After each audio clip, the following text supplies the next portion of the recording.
नमस्कार, आपके साथ में रोहित कुमार। आप न्यूज फॉर नेशन पर। झारखंड के विधानसभा के चुनाव से ठीक पहले वहां पर सरगर्मियां लगातार तेज होती जा रही हैं। चुनाव आयोग बारिश के खत्म होने का इंतजार कर रहा है, जिसके बाद झारखंड विधानसभा चुनाव की घोषणा हो सकती है। माना जा रहा है कि अक्टूबर या नवंबर के बीच में वहां पर मतदान हो सकता है।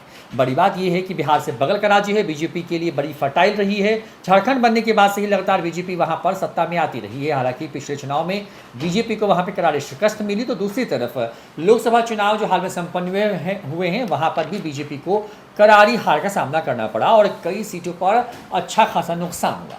बड़ी बात यह कि बड़ी दिग्गज चेहरे वहां पर चुनाव हार गए, लिहाजा बीजेपी ने चुनाव के नतीजे आने के तुरंत बाद वहां पर बड़े बड़े चेहरों को उतार दिया और वहां की फील्डिंग सेट करने की कोशिश कर रहे हैं। हेमंत सोरेन जेल से बाहर आने के बाद और स्ट्रांग हो गए, ऐसा कहा जा रहा है। तो दूसरी तरफ चंपई सोरेन के साथ छोड़ने से एक हिस्से में उनको बड़ा डैमेज भी हो सकता है, ऐसी चर्चा है। जदयू वहां पर अपने पांव पसार रही है, तो चिराग पासवान की लोजपा ने वहां पर तो राष्ट्रीय कार्यकारिणी की बैठक ही कर ली और वहां पर एनडीए का हिस्सा होने को बेताब है। ऐसे में चल क्या रहा है, क्योंकि एक नई डेवलपमेंट हुई है जदयू को लेकर के, और वो डेवलपमेंट ये है कि वहां पर संजय झा के नेतृत्व में वहां पर प्रदेश कार्य समिति की बैठक हुई है।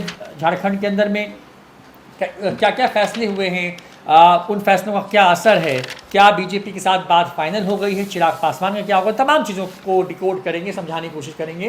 देवांशु हमारे साथ मौजूद हैं। आज बहुत महत्वपूर्ण बैठक थी देवांशु जी वहाँ रांची में, जब जदयू के तमाम बड़े नेता मौजूद थे वहाँ पर। संजय झा के कुछ बयान दिया है और उन बयानों का कुछ मतलब निकल के आता है।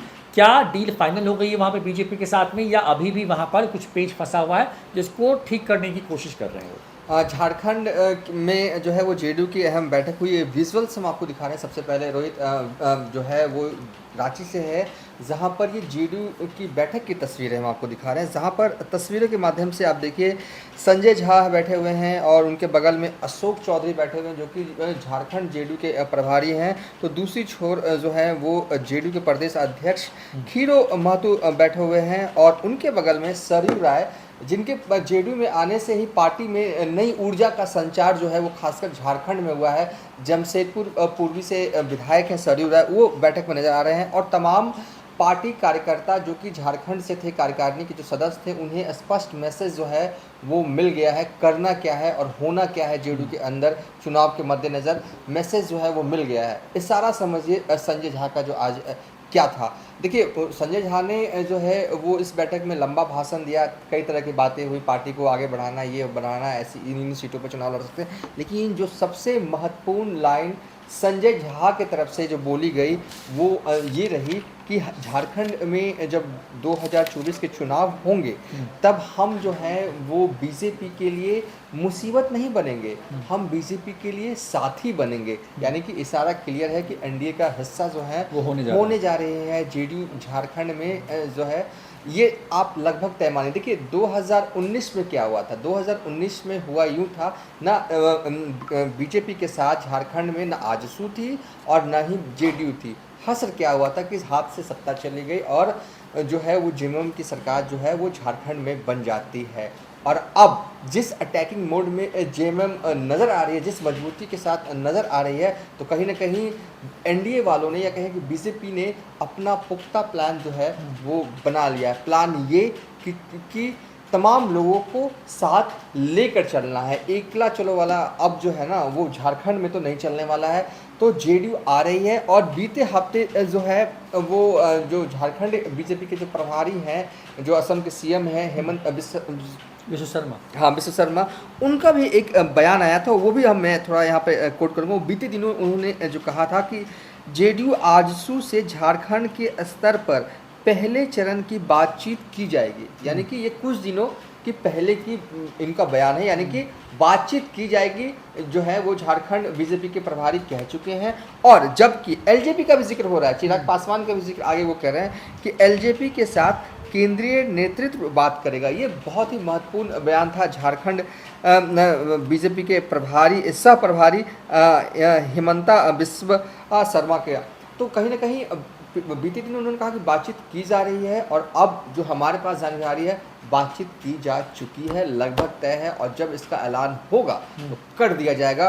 भले ही कितने सीट मिले, 1 मिले 2 मिले, ये अभी क्लियर नहीं है, लेकिन हाँ बीते दिनों खीरो महतो का ये बयान आया था, जो कि झारखंड जेडीयू के प्रदेश अध्यक्ष हैं झारखंड के। उनका कहना था कि जो है वो जेडीयू जो है वो 12 सीटों पर चुनाव जो है वो लड़ने की तैयारी करे। ठीक है, 12 सीटों पर लड़ने की तैयारी करे, इन्हीं 12 में से कुछ काट पीट कर जो है वो सीटें जो हैं वो दी जाएंगे। तो जेडीयू की स्ट्रॉन्ग जोन है क्या, और आखिर बीजेपी वाले जेडीयू को क्यों लेने जा रहे हैं एनडीए में झारखंड में? देखिए इस वक्त देखिए अगर मैं तीखा बोलूं तो ये कहूँगा कि बीजेपी की हालत जो है वो झारखंड में थोड़ी पतली हो गई है। ठीक है, और इसलिए जेडीयू को भी साथ रख रही है। और देखिए जेडीयू के स्ट्रॉन्ग सीट जो है वो कौन कौन सी हैं वो बता देते हैं। मांडू, छतरपुर, गिरिडीह, डुमरी, जमशेदपुर पूर्वी जो हैं, ये सब सीटें ऐसी हैं जहां पर जेडीयू का जो है वो जनाधार है।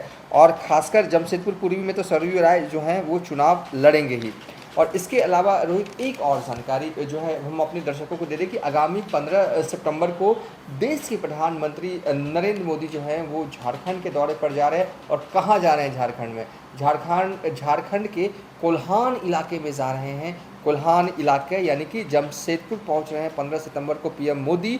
और 15 सितंबर को टाटा नगर रेलवे स्टेशन से 2 वंदे भारत ट्रेन को हरी झंडी दिखाएंगे। उसके बाद पीएम नरेंद्र मोदी का रोड शो होगा, और रोड शो होने के बाद जो है वो एक चुनावी जनसभा को, या कहें कि जनसभा को संबोधित भी जो है वो करेंगे मोदी। तो अभी से ही बीजेपी वाले जो हैं वो लग गए हैं, चुनावी माहौल, चुनावी मोड में आ चुकी है बीजेपी।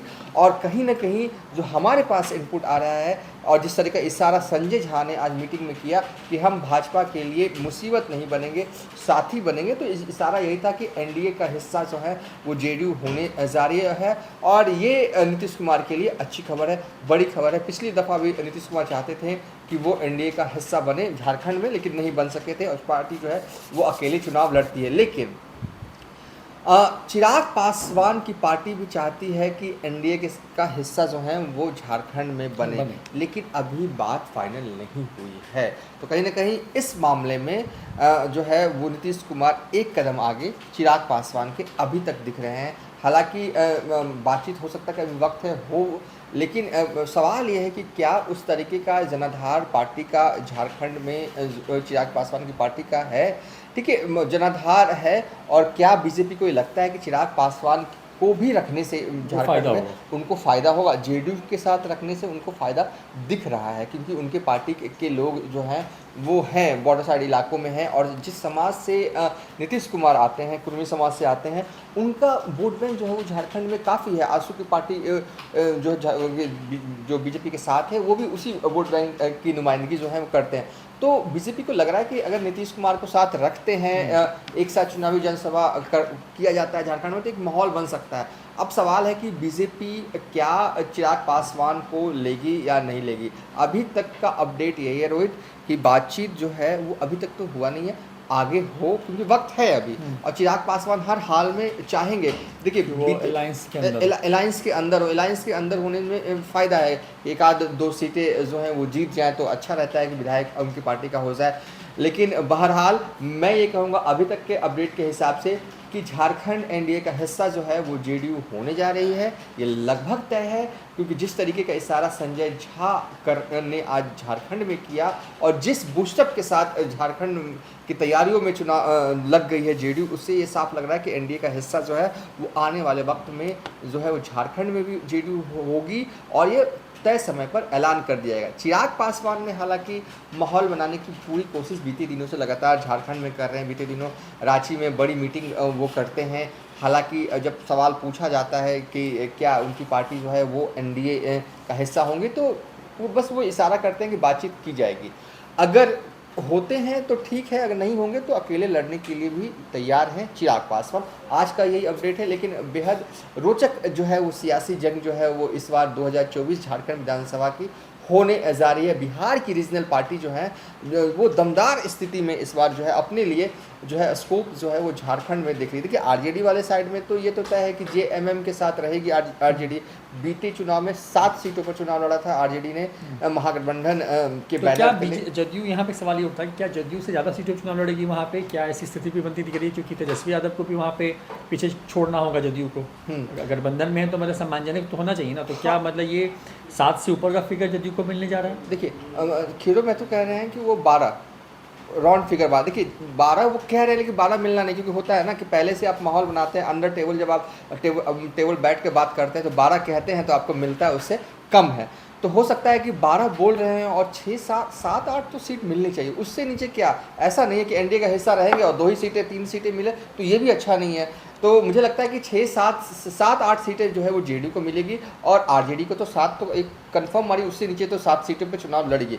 लोजपा के साथ क्या होगा ये अभी कुछ भी क्लियर नहीं है। जैसे ही कुछ भी अपडेट हमारे पास आता है तो सबसे पहले कोशिश होगी हमारी कि आपके लिए वीडियो बनाएं या जानकारी जो है हम अपने दर्शकों को साझा कर दें। लेकिन हाँ, फाइनल में यही कहूँगा रोहित कि झारखंड में नीतीश कुमार चिराग पासवान से एक कदम आगे दिख रहे हैं। तो देखिए, चिराग पासवान पर नीतीश कुमार झारखंड में थोड़े भारी होते हुए नजर आ रहे हैं। वहाँ पर लगभग मान के चलिए कि डील फाइनल हो चुकी है उनका बीजेपी के साथ में और आजसू के साथ में वहाँ पर, क्योंकि आजसू पिछले बार अकेले चुनाव लड़ी थी विधानसभा में। इसका नुकसान बीजेपी को हुआ था। कोल्हान के इलाके के बड़े नेता अब बीजेपी के साथ आ गए हैं। तो दूसरी तरफ जो है जदयू के पास भी एक बड़ा चेहरा है वहाँ पर, जिसने वहाँ के सिटिंग सीएम को चुनाव पिछले बार हरवाया था। तमाम तरह के कहें कि एक तरह की जो मोहरे हैं वो बिछा दिए गए हैं। अब ऐलान होना बाकी है बस। लेकिन चिराग पासवान का गेम कहीं ना कहीं फिलहाल फंसता नजर आ रहा है। देखना होगा कि केंद्रीय नेतृत्व चिराग पासवान को कैसे वहाँ पर सेट करते हैं और क्या चिराग पासवान झारखंड में कोई फायदा दिला पाएंगे, इन पर भी नजर रहेगी। फिलहाल इतना ही देखते हैं न्यूज़ फॉर नेशन। नमस्कार।